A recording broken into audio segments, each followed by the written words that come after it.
Hi guys, I'm Phil Town from Rule Number One Investing, and today I want to talk to you about how much of your money should you be saving and spending and investing. And here's the thing. First off, before I get into this, I am not your advisor, and this is for education and entertainment purposes only, okay? So let's get that straight.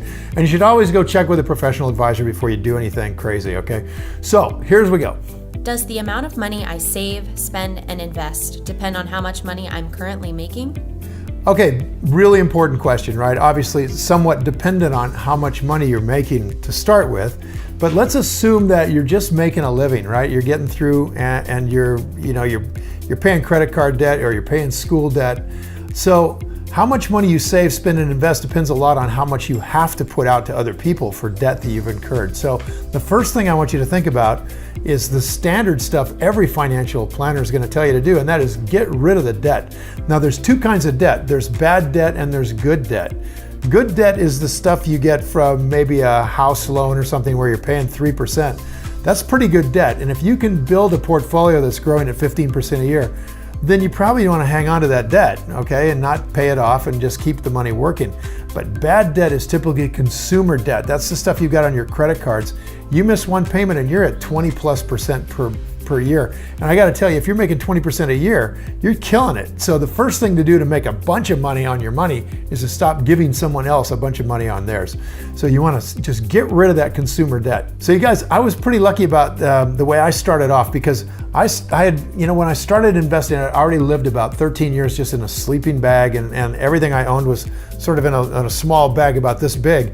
So keeping the belt tight was already baked into me. I didn't spend a lot of money initially. I could save money as much as possible and reinvest it. And that's the key here.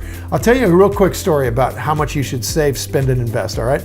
Warren Buffett was on an elevator. I don't know if this is totally true, but let's just say it is. Warren Buffett was on an elevator in Omaha, and there were a bunch of insurance guys in the elevator with him, and there was a penny laying on the floor.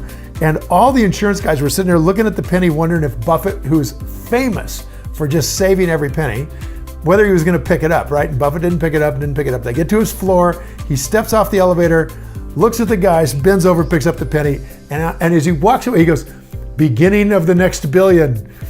And the truth is, it is the beginning. And when you start to actually get high rates of return, if you were getting, say, gigantic rate of return, like 25% a year, I promise you, it becomes an organic part of who you are to save money. You won't spend it when you know how much you can make on it. But since you don't know how much you can make on it, spending it seems to make sense, because if you stick it away in a savings account making 0.012% per year, it's nonsense. It's never going to change your life. So the critical thing for you to do is to learn how to invest. The saving, the spending, the investing is going to come very naturally to you once you know how to make money on money.